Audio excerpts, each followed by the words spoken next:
If a company has to survive for 100 years, a couple of world wars, the Great Depression, and all the technology changes that has happened in the last 100 years, right?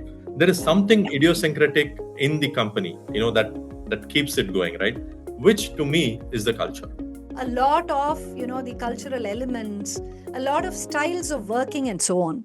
So when you shifted from IBM to UPS, was there any any value or any kind of cultural tradition that you brought from there and introduced here? Welcome to Culture Café, a vibrant and inspiring podcast series brought to you by the Confederation of Indian Industry and Avtar, celebrating 25 years of shaping inclusive workplaces. In this milestone year, we bring you transformative conversations with leaders who are redefining workplace cultures. From boardroom wins to human movements that changed everything.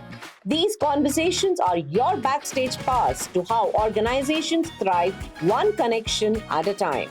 In this episode, we meet Dr. Subramani Ramakrishnan, affably known as Subbu, Vice President, UPS India Technology Center, the Global Capability Center.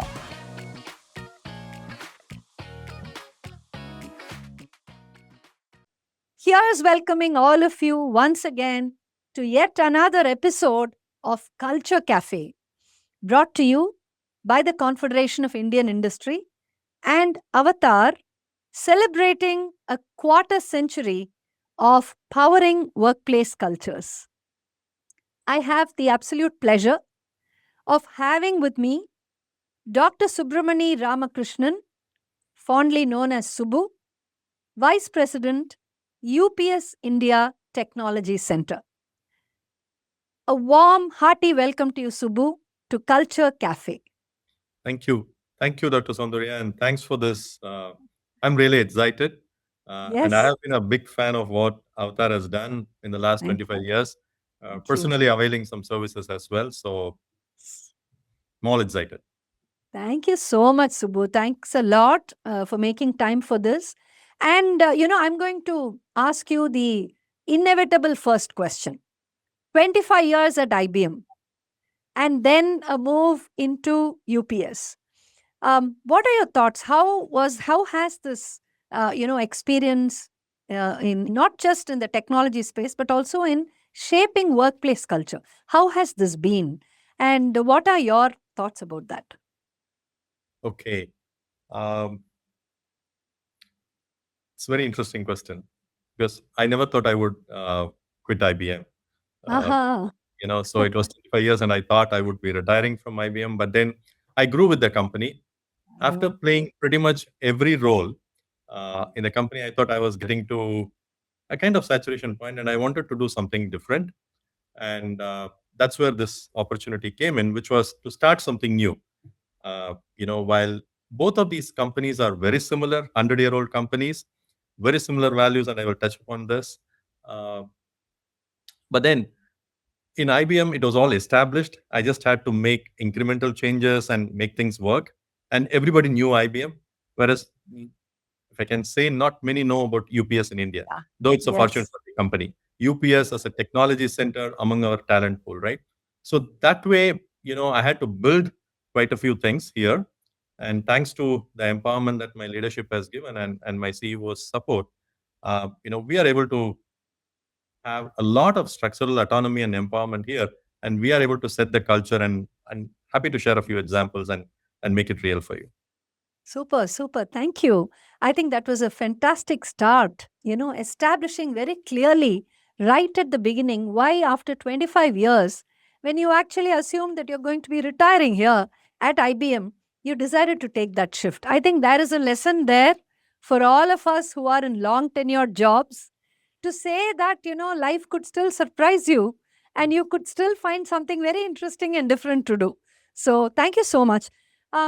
So when you are with a company for 25 years, you invariably absorb a lot of, the cultural elements, a lot of styles of working and so on.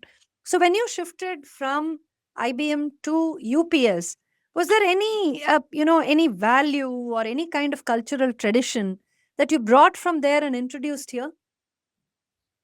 Okay, that's an interesting question. So let me draw this analogy between these two great companies, right? So IBM, if you look at the history, it was founded in 1911 as a computing, tabulating, and recording company, and then they renamed themselves as IBM in 1924. And look at UPS, founded in 1907 as American Messenger Company, and then 12 years later, 1919, renamed as United Parcel Service. Very similar story, 115-year plus old companies. And then, if a company has to survive for 100 years, a couple of world wars, the Great Depression, and all the technology changes that has happened in the last 100 years, right? There is something idiosyncratic in the company, that keeps it going, right? Which to me is the culture, right? And I'm not saying it because it's a culture cafe, but I Yeah. firmly believe it. And let me tell you what these core values, and that's where the striking similarity between these two companies is. So the three core values by which IBM swears by is dedication to every client, innovation that matters for our company and for the world, trust and personal responsibility in all relationships. So what are these three? Client, innovation, and trusting your own people. Right. And what are UPS values? Customer first, people led, innovation driven.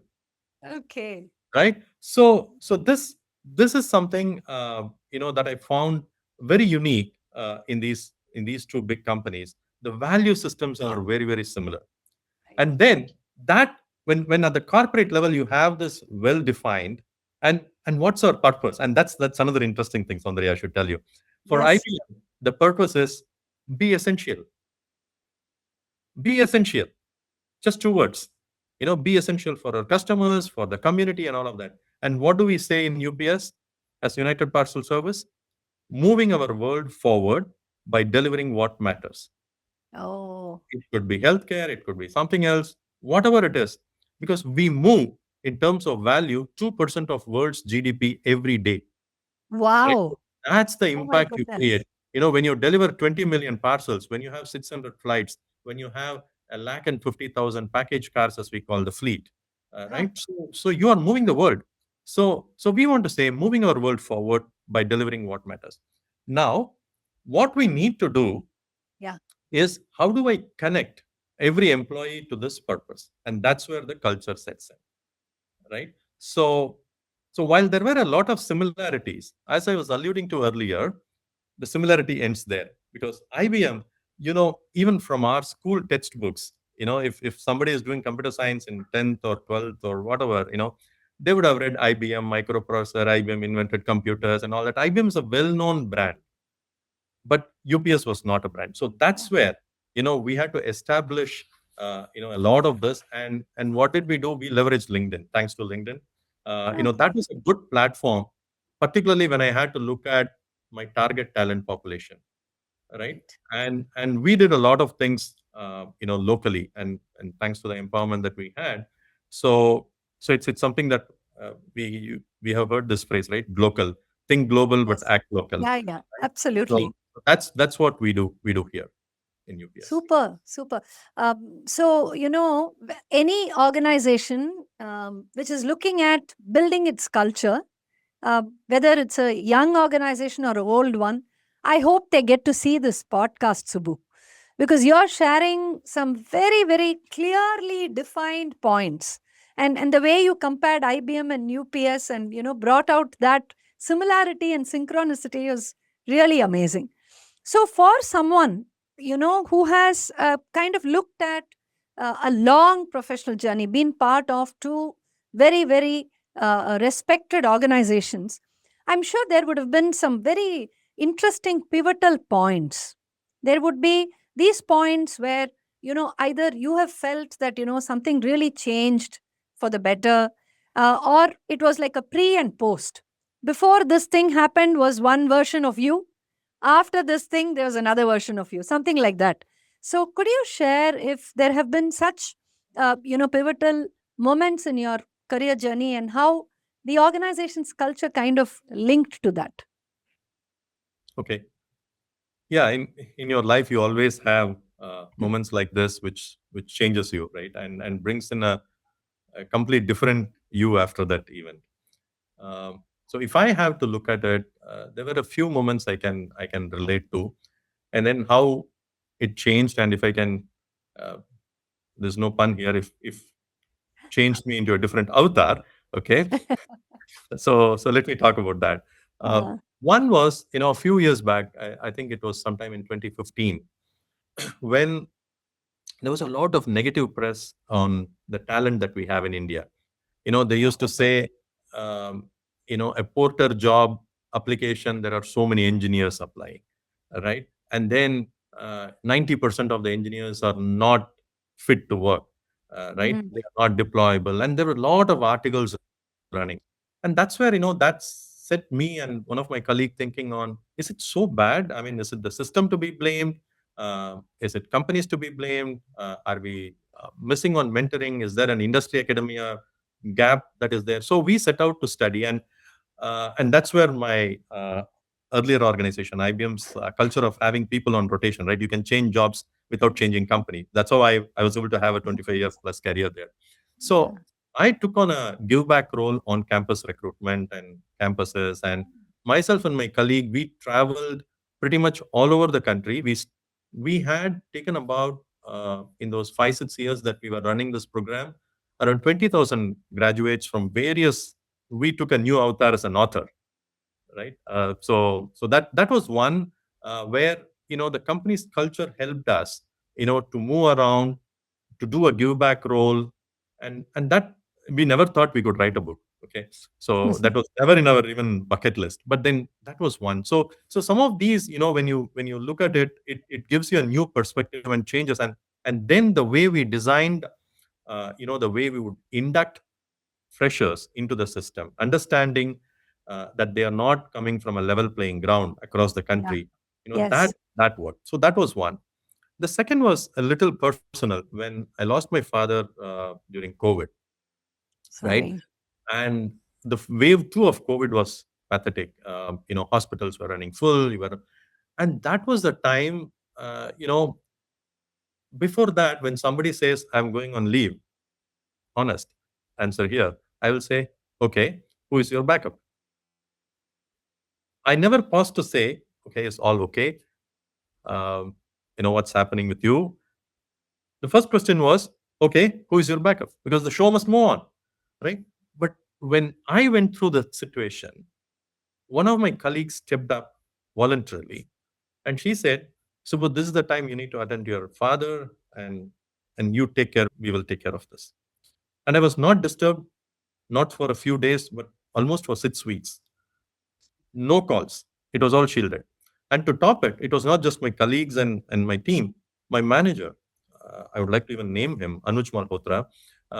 Right? So can you believe he was on a video call with my dad a few hours before he passed away? Right? Oh, So the empathy with which he was tracking me pretty much twice a day, ensuring I get all the required support, whatever I can, and pushing the entire IBM system to make it work for me and all of that. I think Anuj and my colleague then Vaijayanti, I think they showed what empathy means, right? So that was very touching for me. And then now on, whenever somebody says I'm going on leave, I'm sure they are going on vacation. So without intruding too much on their personal things, I just asking, all is fine. What is your plans? How can I help you? And all that. And the last question would be, who is your backup, right? So the third one was very interesting. When we set up the center, uh, mhm. we had a security guard, Okay. and this is a story that I'm sure you will have multiple stories. As through Avatar, you have touched multiple lives. The security guard says, and we were just building out this facility there. Okay. So he Okay. was taking care of all the material movement and all that Okay. from Group 4. And he said, "Sir, I understand you are setting up a technology center. My daughter Ah. is studying engineering. Can you do something?" Oh. Oh. Okay. So typically, when you start a center, you look for the cream of talent and all of that, right? So we said, okay. And my CDTO Balasubramaniam, he set the tone for this. He said, we are going to make difference to people one person at a time. It's not Wow. for fanfare, it's not for publicity, but heart of heart, can we make a difference to an individual, right? Mm. And two such programs. I'll just talk about one program now, Sure. which is the Lighthouse program, right? Which Yes. is for first Yeah. generation graduates who have fought all socioeconomic, odds, and they are trying to coming up. So we have an exclusive program for them. All things being equal, preference would be given for first generation graduate, right? Lovely. Happy to Lovely. say on and she completed her internship and she's doing well. And guess what? She has been featured in Mugam, a magazine by the Tamil Nadu state government, right? As Uh, one of the shining examples of talent, the raw talent that the state has, right? no. So these are some of the things I think, which casual conversation. That was just a casual conversation with my security person, and he said, "Can you do something?" And then we thought about it. We created a program, and today close to 25 people have come in that in the last 2 years, Oh right? my So goodness. those are some Oh of the my things I goodness. really cherish. Uh, Subbu, you mentioned three stories, and I have three things to say to you. Hmm. The first is every leader, every great leader demonstrates learnability at every stage of their life. And the fact that you chose the fact that post your father's demise, the question that you lead with is not who's your backup, but it's about, whether everything is fine, and the kind of empathy which your team, shared. That shows the learnability that you demonstrated as a leader. Thank My you. second point that I have to tell you is to build a brand, whether it is IBM or UPS, when a leader like you actually gets down to the trenches and does things like campus hiring or anything else which is very, very basic and grounded, that truly shows the culture that you are bringing to the organization. And I'm sure that is being ricocheted everywhere, and people are hearing and seeing the fact that the leader is able to do something so basic, so foundational, and that is truly inspiring. And the third point is, obviously, I mean, your third story really touched my heart, because at both at Avatar Human Capital Trust via Putri, Project Putri, for which IBM is a supporter, and Nipuni, for both of these programs, what you described, first generation learners, first generation graduates, first generation professionals, making a difference in their life is such an amazing feeling, both for us who do it, because we get some insane pleasure and a huge kind of a motivation out of it. But imagine the real redesigning of destiny that happens to them in their cases. It's simply fantastic. Thank you, Subbu, for sharing these three amazing stories. My next question is a bit a kind of a little bit of a different route to talking about culture. Hmm. Very often technology is seen, um, not exactly as a disruptor, but actually as something that is a little bit at cross purposes with humaneness. So you talk about a robot, and that's the quintessential tech product, and you immediately imagine something that's feeling less, emotionless, and so on. And then you talk about a human, and it's the opposite of that. So you have been in two, or rather, you are now in an extraordinarily tech environment, and the same goes for your stint at IBM. Now, have you ever seen technology being resisted in any of these organizations? Um, and equally important, do you think tech actually hinders culture? What is your stand on this? Okay. Uh, it's not just technology. Any Ah, change will be resisted, right? That's the human tendency, right? And now we talk yes, about unlearning and absolutely, all of that, right? absolutely. I have been doing something in a particular way. There is a natural, propensity to do it that way, right? So why should I change? Right. So and that's more so true for technology, because if you're not going to change, technology is not going to wait, right? So that's a little time bound, and it is going to. Let me Yeah, give an analogy. When computers were first introduced, right? yeah, People went on strike, yes. right? Remember this? In Yeah, the 80s. And in then the when 80s. ATMs came in, they thought, oh, cashiers, tellers, all will go away. Their jobs will disappear. But today, what is happening? Do you think, the banks could have survived in the old way, this population? No. But then what happened? Banks are today employing more people, Yeah. and they are not doing the typical issuing a blue color challan, yellow color challan, giving a token number, and all of that, right? Today they are wealth advisors. Today they Yes. sell more products than the traditional, bank deposits and all that, right? So the job gets elevated with every technology that True. comes in. Yeah. So I'll make it real for you. So we have a system, and this happened much before I came in, and this is a long project that has been going on in UPS. Hmm. Orion.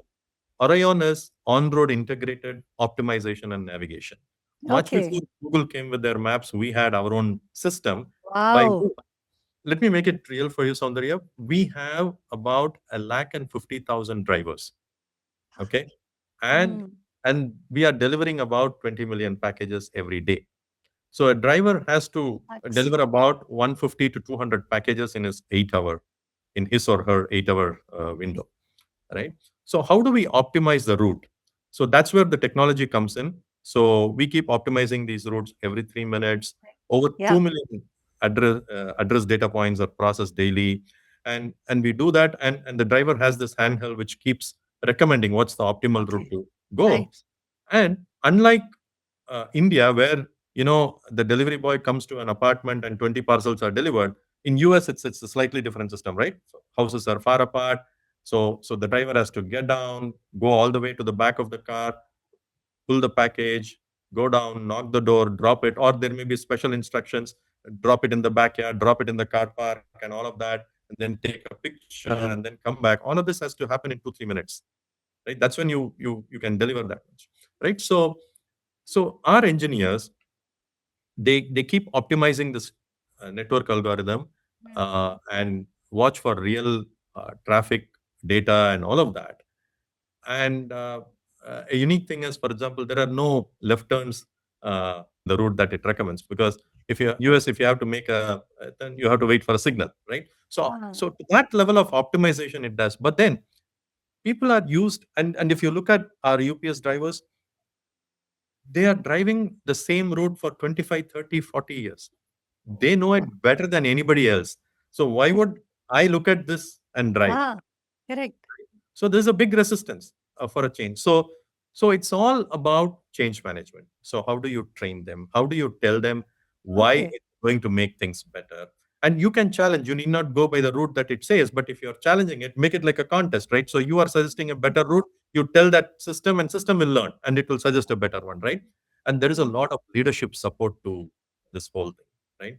For example, and this is another unique thing about UPS. They rise through the ranks. Our president today for UPS, US operations, Nando Ciceron, he started as a driver, right? Wow. So that's the God, culture there. that So says so much about the culture. yes, Yeah.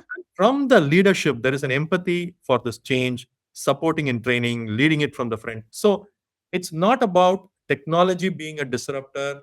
It's about how you effectively manage this change and take the people along. It's not to police you, it's not to monitor you, it's just to Yeah. make things better. That's how Yeah. technology should be looked at and positioned to make our lives better, which is what it is, right? So as long as you can articulate this and take the people along, I think it'll be successful. Any change, any technology change will not be a disruptor, but people will take it along. Subbu, when we were talking, prior to beginning this podcast, you said this is your first experience of being on a podcast like this. Yeah. I must tell you, you must do dozens more like this. You're such a natural storyteller. And Okay. when you are describing these things, you're actually painting a word picture for us.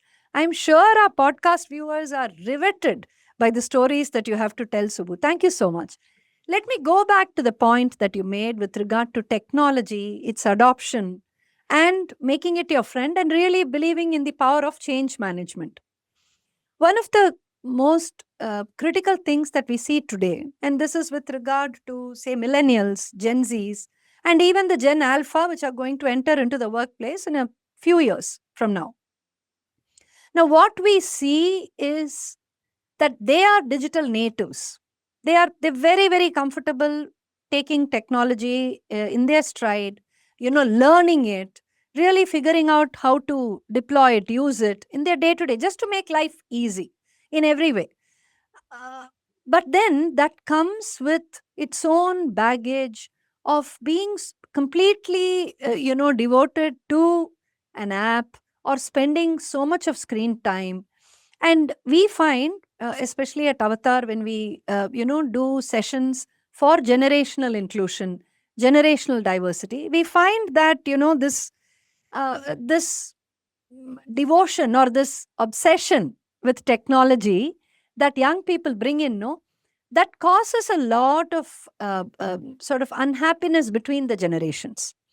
And the definition of trust, respect, what is inclusion, how does a younger person actually interact with an older gentleman who's probably not as well versed in tech? These are all questions that are being asked today. And you are in an industry which is a legacy industry, UPS, which has been around, like you said, for hundreds of years, 100 years plus, and you are at the cutting edge of tech. So how does this generational diversity or this kind of challenge in bringing about cohesion between people of different generations, how does that work, Yeah, Subbu? that's a good question. I was smiling because it's not just at work. Yeah. I'm facing it at home as well, I can imagine, right? yes. So, and with every passing generation, people get smarter. I mean, we must accept that. Our kids are smarter than us, Yes. right? So I'm True, sure since true, since this yes. podcast, I think my son also will be seeing. So I have to be a little careful on what I say. You're But being let me very politically correct. You're but let being me let absolutely correct. but let me take the risk. Okay. Uh, he's doing well in his engineering studies. He's a 10 CGPA and all of that. Oh, Not a wow. single engineering book I have bought for him in the last 3.5 years. And to me, that's a sin. Okay. Because we are known for referring authors, foreign authors, Indian authors, and all of that. And then all that he has is a ChatGPT subscription, the paid subscription, and he refers to that and he gets whatever he wants and he's completing his course now. So it's this generational diversity is real, be it at work or at home. So one thing that worked well for me personally, both sides need to come together. And Mm, one that I keep advocating to my team, and it needs to start from the top. And we hear these words often, humility, leadership, and all that, right? Expose your vulnerability. Say, I don't know. And guess what? The moment I say don't know, there are few others who raise their hand saying, yeah, we also didn't know, but we were hesitant to say or ask. Right? So expose your vulnerability and say, I'm here to learn. No, not everyone knows this. And then an interesting thing we did in my earlier organization, reverse mentoring. ah, In fact, by design, every leader has a fresher who is their mentor. And what do they mentor on? I'm still not an Insta. Okay. So they help me set up an Insta account. They help me okay. build my brand profile. They help me in all their lingos. Right. So that's what we do. Remote mentoring is a nice way of embracing this natives and having coffee chats. And Yeah. don't have these calls in your room and schedule on the calendar and all that. Go for a coffee, talk to them and make them feel comfortable. Guess what? We learn a lot from them, right? Yeah. And trust me, it's a bit in our culture as well in the country. The Yeah. respect and values and all that, all those are ingrained somewhere. I don't see them going away. It's just the way they talk. In fact, sometimes my True. son calls me bro. I said, okay, I'm fine with that. Okay, Makes me you've scored high then, Subbu. You're really acing the whole thing. If there is a bro kind of a relationship and calling you, that means you're doing awesomely. No, but I have a question here. You know, See, you talked about the leaders and the seniors and the people of the older generation accepting their vulnerability, coming to that midpoint. But how do you motivate or inspire the younger generation to also meet you at that midpoint? How does that work?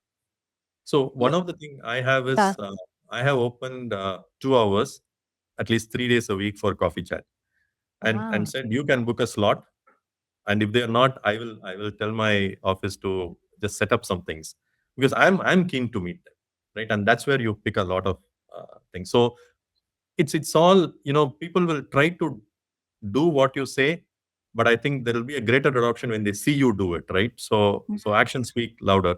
so yeah. so I I think if we start emulating this, Soundarya, I'm sure, the seniors will. But because I keep telling them, hey guys, there are 2 or 3 generations at workplace, and I still need this job, and I'm not going to quit for another 10 years. So I am on the race with you.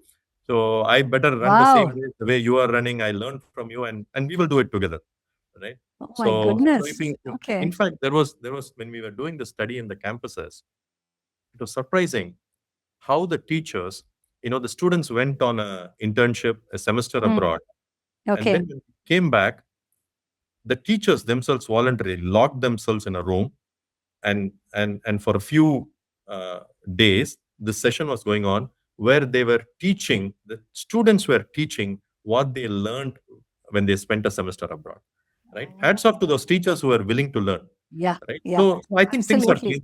changing. Things are changing, and Yeah. and we are getting to the midpoint. Otherwise, our careers are at risk. Super, super. Very, very sobering moment of truth, dear listeners and viewers. I think you can hear what Subbu is saying. The writing is on the wall for people of the older generation. So let's get into that race. And as you said, give a tough fight to the folks of the younger generation and actually reaching the middle. My next question to you is about remembering cultural, points. Like, for instance, even after 10 years, is there some cultural moment, some moment of truth with regard to your culture that you would probably remember even today, and something that you will actually carry, to any role that you kind of do? Is there something like that you'd like Yeah. to share, Subbu? Yeah. Yeah, so it's a nice thing because this is something very close to my heart, which is I keep telling my philosophy of life is it's a train journey. Okay, I get in at my stop, and whenever I have to get down, I'll get down, and the same is for my coworkers, passengers, and all of them. Right? I can keep frowning at the next guy and make the journey miserable for him and me, and or her and me, and it's not going to do good for us. So it's a journey that we are traveling, right? So that's the Yes. way I look at it, and it's all about creating nice memories for people. People are not going to say, I did this go live of this project, I spent 24 hours, 48 hours, I was staying overnight, this was the issue. People will forget all these issues, right? 2 years from now, I mean, I would have slogged for 2 weeks continuously in office and got this product, fantastic project up and running and all of that. 1 years down the line, I may not recall all of these finer details, but if I can create some memories, all right. For example, uh, a month back, and it was also carried out well in the press thanks to Madhu Balaji and team. We invited parents at work. Okay. Okay. So we said, you can come spend time with us, sit in your son's or daughter's chair. And it was inspiring to see mother-in-laws, father-in-laws, parents coming in to office, and it became, in a way, how is my daughter doing? And it became like a parent-teachers meeting kind of a setup. There was a lot of fun element. And then what I we can did, imagine that. Yes. we looked at the profile of them, where they are coming from, and all that. Predominantly was from Tamil Nadu, various down south, and all that. So we said, okay, what can be a good entertainment for them? We called up Madhu Balaji and Crazy Team, and they performed for them at office, right, with very minimal infra and all that. And that, I'm sure, it's going to be a memory that will stick with them and their children who brought their proud parents here, right? And you should see those nostalgic moments there. And I can recall many memories like this, which we have kind of created even in my earlier organization. For example, we kept golu Navratri golu at office, Nice. right? So every festival to me, and we did an iftar party, we did Christmas. Every festival is just an occasion for me to create memory, right? Because that's what people will remember, True. right? So, and another thing that we do is in UPS, at least what I have said from the beginning is, when people join, we have to give a signature onboarding experience. On day one, the manager or a director should have lunch with them. Okay, take them out for lunch, have them spend that quality time, make them feel wanted. And within 1 week, I would meet them, right? I would talk to them. What I tell them the UPS story, because the story needs to be told, right? So these are some of the rituals, that people will remember, because I keep telling, people leave not because of the company, but because of the managers. And when good managers leave, the employees also leave, right? Yeah. So I just need to take care of both the managers, the good managers, and good employees, right? So that's what we do. So rituals go a Subbu, long way in making memories. you're actually giving a very nice free tutorial for a lot of us to just borrow so many of the ideas that you shared just now. And this year, Avatar is celebrating its 25th anniversary. End of this year, on December 3rd, we would have completed 25 years by God's grace. And I'm going to be liberally borrowing from many of the ideas that you just shared. And I really hope we have the pleasure of your company as well Sure. during this, Subbu. Uh, well, we are at the last question of the day, and I must share with you in all honesty, with no exaggeration at all. This has been such an incredible conversation. You've been so generous in sharing so many things, and I'm sure people are going to bookmark this podcast and keep, coming back to it for a lot of their doubts. So, my question is this: in today's world, safety is a priority, but it's not just about physical safety, it's about psychological safety as well. And the world of tech is one which probably creates a lot of first mover aspects. So when you talk about psychological safety, is there something different, or is there a kind of a very out of box way in which this was approached, and has that led to some kind of a new innovation or something which was beneficial to the company? It could be an IBM story, UPS story. Leave it to you. Okay. Okay. Um, so one thing that we believe is people need to bring their authentic selves to work, Yeah. right? So they need to have that psychological safety when they come in. And since you said you are going to borrow some things from my this session so far, let me tell you, and this is real, Yeah. and this kind of an award-winning program that we are running, and in all honesty, I will say this was inspired by Avtar. Okay, so this is the Palam program. Okay, Palam Okay. means bridge. Bridge. This is for retention. Okay, so Oh, this wow. so this You happened saved the on, best for the last, Subbu. yeah. Thank you. So this happened in Uh, sometime in um, August 2023, where we just launched the center. And one of the ritual that we have is ask us anything session, where the leader just goes to the stage and says, ask us anything.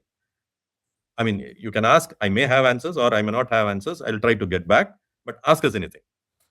So one of the employees asked, she had a struggle to get back to work after a career break.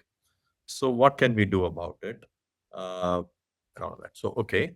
So then we sat, thought through it, how we can help, because you know this better. I'm preaching to the choir when I talk on this topic to you, right? Please, We are not losing them to competition, but we are losing them permanently from the workforce, right? yeah, Women folk, when there are life cycle changes, when they start their families and all.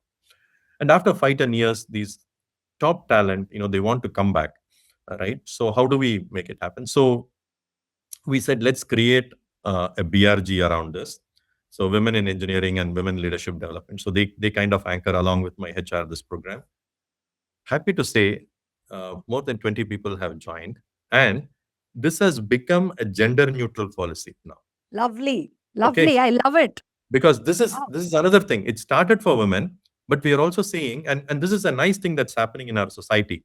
Yeah. I was talking to a couple, and they said, um, uh, the wife took, 6 months leave, which is as per the law, and then another 6 months, and then guess what? Husband took leave of absence for a year. Wow. Okay, he took, and they said the baby is important, but my wife's career is also important. So I wanted to get back to work, because if she's away 2 hours, 2 years from work, probably she's going to miss out on things. So I was amazed. I mean, and this is a nice thing that's happening in our society today, right? With both the man and the woman working. So we said we will make it gender neutral, and we have both men and women who have taken career break coming back, and this is called Palam. Uh, in Tamil, we named it because we are headquartered, quote unquote, in Chennai. So it's a nice program where we talk to them, understand their strengths, give them some certification vouchers, mentoring, and then kind of we take them in, right? So more than 20 people have joined us in the last 22 years, right? So that's something that Huge, truly huge inspired my outlook. kudos. Huge kudos to you, Subbu, and to the company, and to your leadership team, and to everybody involved in this.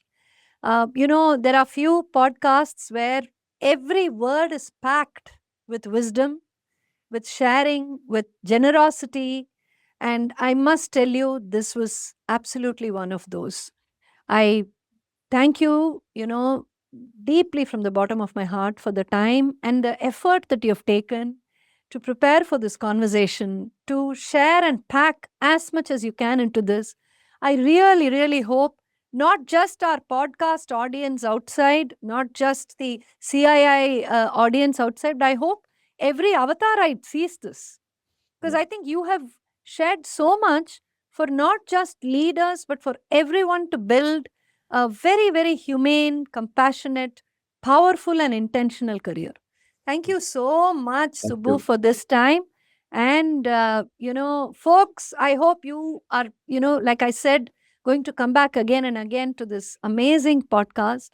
And, Subbu, we hope we have the pleasure of hosting you once again, Sure. maybe on a panel, maybe on, any of the other aspects of Avatar. And here's wishing you a fabulous career and life ahead. And continue the broing with your son. Thank you. Thanks, Soundarya, and thanks to the Avtar team. And maybe through this forum, I will also request if there are anybody who wants to come back from a career break in the technologies Wow. that we are in, please do reach out. Right? Thank you. Fantastic. Fantastic. Folks, you heard that. Please spread the word. UPS has Palam, a second career program, return to work program for both men and women. Thank you so Thank you. much. Thank you. Have a great day. Thank you.